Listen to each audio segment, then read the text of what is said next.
అయినా ఇది లేనిపోని రచ్చ చేసి ఈ పేర్లు ఎందుకు లేని పేర్లు ఎత్తడం కూడా అనవసరం. ఏదో ఇది ఎంత హాస్యాస్పదం అంటే ప్రభుత్వం సృష్టించిందట ఈ వరదకి. అంతకంటే హాస్యాస్పదం అంటే అదే అడిగితే ఏం మాట్లాడాలి బాగా తెలియదు. మనకు తెలుసు వాళ్ళ గురించి ఏం మాట్లాడాలో ఏం మాట్లాడకూడదు. అది దీంట్లో సాయం అందించిన చాలా మంది ఉన్నారు. అక్షయ్ వాడు ఉన్నారు. భోజనాలన్నీ అందరు కూడా ఇప్పటిదాకా 10 లక్షల ప్యాకెట్లు, వాళ్ళ రోజుకి 2 లక్షల ప్యాకెట్లు వాళ్ళు కూడా ప్రభుత్వ సహాయ సహకారాలతో వాళ్ళు కూడా మంగళగిరిలో ఈ వంటగది పెట్టి వాళ్ళు ఎవరికి వాళ్ళు అందరూ కార్యకర్తలు అయితేనేమి నాయకులు అయితేనేమి అందరూ కూడా దీన్ని ఒక విపత్తు దీని కింద కెలామిటీ కింద కేంద్ర ప్రభుత్వం దాన్ని గుర్తించి సహాయ సహకారాలు అందిస్తుంది ముందు.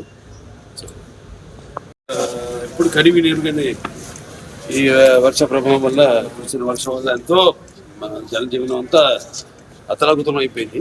ఇక్కడ ప్రాంతం అంతా కూడా విజయవాడ గుంటూరు. సో మనం కూడా చెప్పడం జరిగింది. 50 సంవత్సరాలు పూర్తి చేసుకున్న సందర్భంలో ఇట్లా నాన్నగారి నుంచి కూడా ఎలా ఆయన ఎప్పుడు ఎటువంటి విపత్కర పరిస్థితి వచ్చినా రాష్ట్రాలకి, అంటే ఇప్పుడు ఆంధ్ర తెలంగాణ కాబట్టి ఏ రాష్ట్రమైనా ప్రాంతాలు వేరైనా మన అంతరంగాలు ఒకటేనన్నా, యాసలు వేరుగా ఉన్నా మన భాష తెలుగు భాష అలా అన్నింటినీ కలిపారు ఎన్టీ రామారావు. ఓ ప్రాంతానికి ఆపత్తి వస్తే ఇంకో ప్రాంతం వాడిని దాంట్లో భాగస్వాములు చేయడం.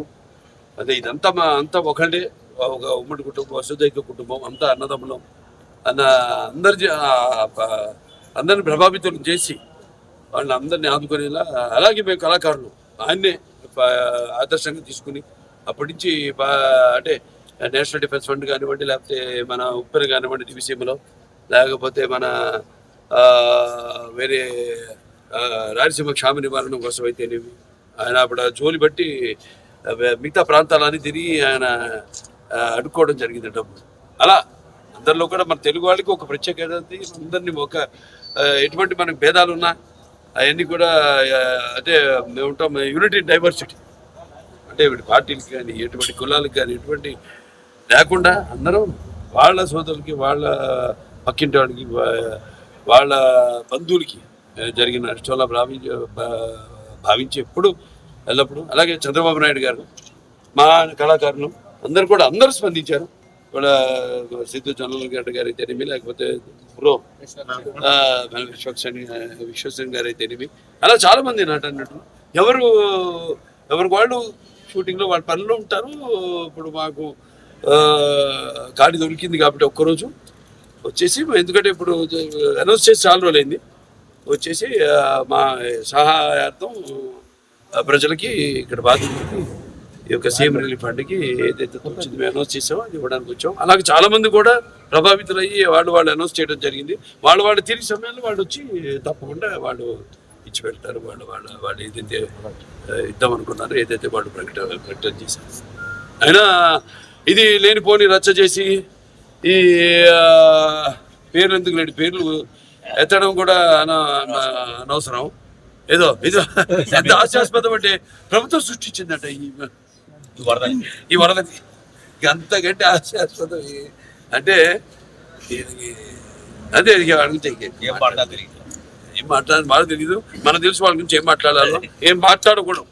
అది దీంట్లో సాయం అందించిన చాలా మంది ఉన్నారు.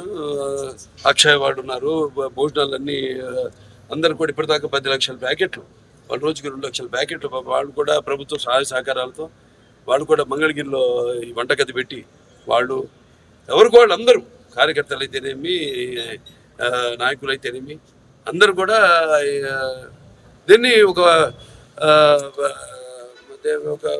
విపత్తు దీని కింద కెలామిటీ కింద కేంద్ర ప్రభుత్వం దాన్ని గుర్తించి సహాయ సహకారాలు అందిస్తుంది ముందు. ఇప్పుడు ఆపరేషన్ లేకుండానే మోకాళ్లకు ప్లాస్మా ట్రీట్మెంట్. మీ ఆర్థోపెటిక్ సమస్యలన్నిటికీ రోబోటిక్ టెక్నాలజీ ద్వారా తక్కువ ఖర్చుతో శాశ్వత పరిష్కారం. ఫ్రీ కన్సల్టేషన్, ప్రతి ట్రీట్మెంట్ పై 20% డిస్కౌంట్.